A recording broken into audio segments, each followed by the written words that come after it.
Project for today is we have a soft spot developed out on the end of our driveway where it comes onto the county road, so I'm going out and dig it out and put some rock in it. It almost appears like the ditch line that the county put in, the water went underground and followed it on down past ours. The upper corner was all right, but the bottom end seemed to be catching all the water, so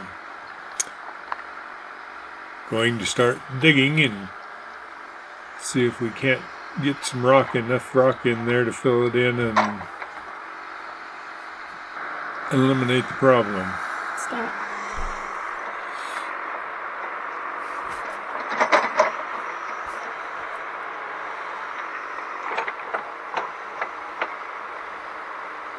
We bought the backhoe when we moved back to Idaho because I knew there was going to be some snow to push and our little tractor wasn't quite up to it. Plus, was going to have to dig in the water lines and the power lines around the yard. So it's a lot easier and a lot less time consuming when you don't have to run down someplace and rent one. So we went ahead and bought one. Has came in very handy. When you're digging out soft spots like this, you want to make sure that you go a couple feet past the edge of where the soft spot is and get into the dry dirt. You can see here the inspector's coming to watch and see what I'm doing. Make sure I'm doing it right. But if you only go, in my past experience anyway, all you do is dig out the soft spot and don't go a little bit further than what it is, why then the soft spot becomes the outer edge of where you put your rock and fill it in.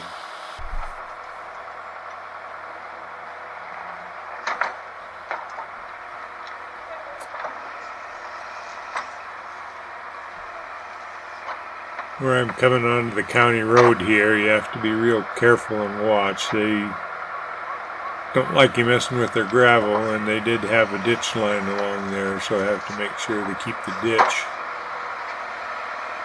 there and not eliminate it.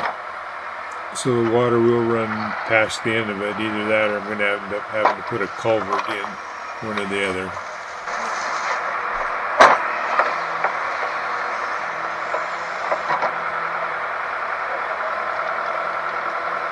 I'm taking it down about 1.5 feet. It might not be quite enough, but since we don't have too heavy a traffic, why I think that'll work.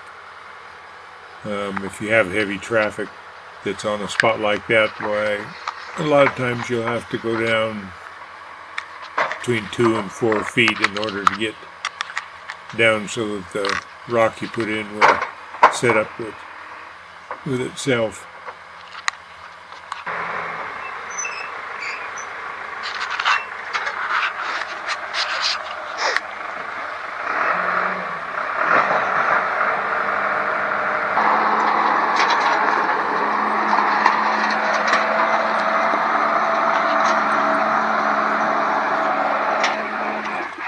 I always like to keep a couple of loads of rock. We had one gravel, one of 2 inch, and then I brought 2 more loads of small pit run out of a real nice pit in, just for occasions like this.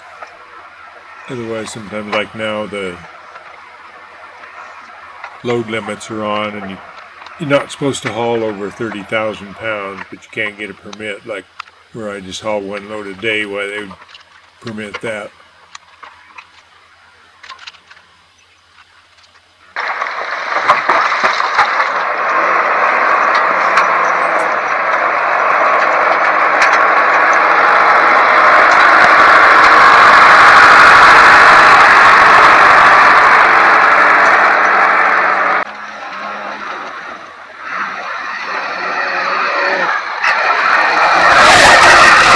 The load of rock that's here is probably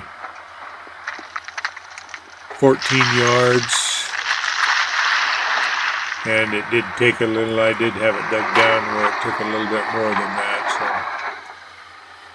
So as you'll see in the future, I had to go to the next rock pile to have enough to finish filling the hole.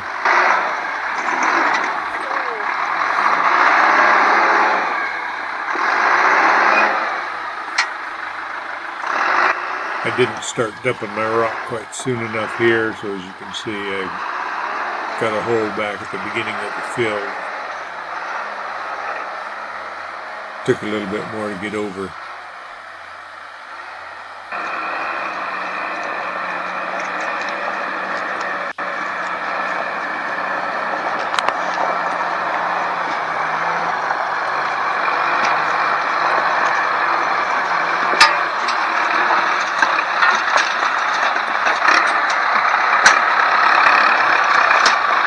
You want to try and drive over your rock and get it packed in a little bit as you're spreading it. A lot of times it won't go down tight together and you'll end up with more soft spots in there. They won't be quite as deep, but it'll take them a little bit longer to settle in, and then you have to come back and bring more rock afterwards. This is all just big rock, so I didn't quite bring it up to road level. It's pretty close. But as soon as they open up the roads and permits, why, I'll have to go get another load of gravel and spread it out on top to make it smooth so the bull rock is not on the very top.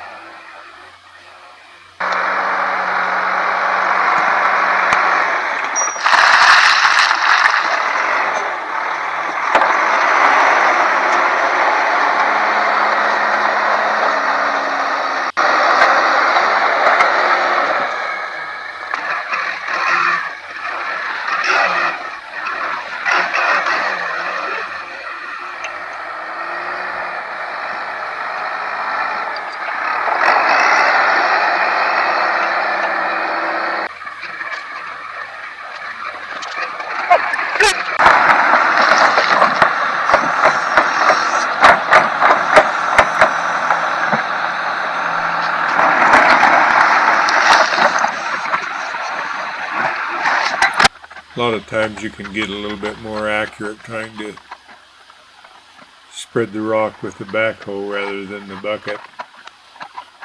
Filling in the holes, you can move it around and you can tap it down pretty good.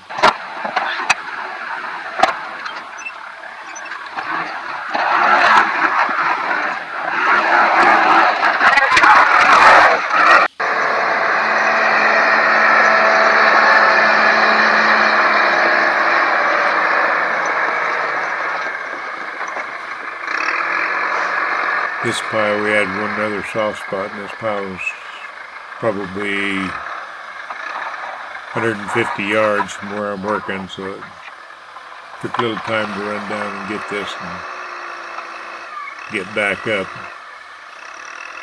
See, we still have a little snow on the ground, which is letting water keep running.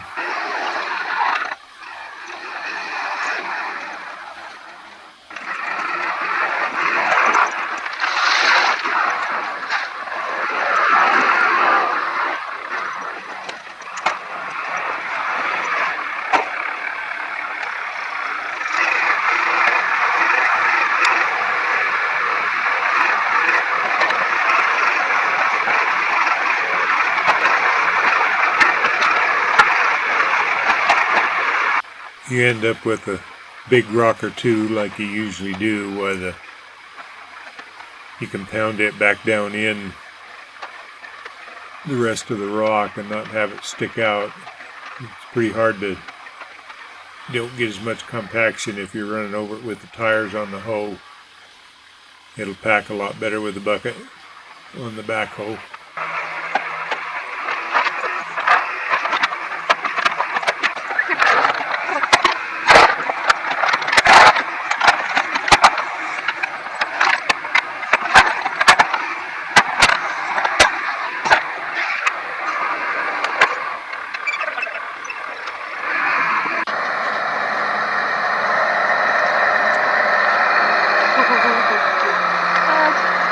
This was the last of the 2-inch minus it had from last fall. You can see there's a little bit of snow in it. You don't want to dump much more of that on than you can, because when it starts melting, it will create soft spots also.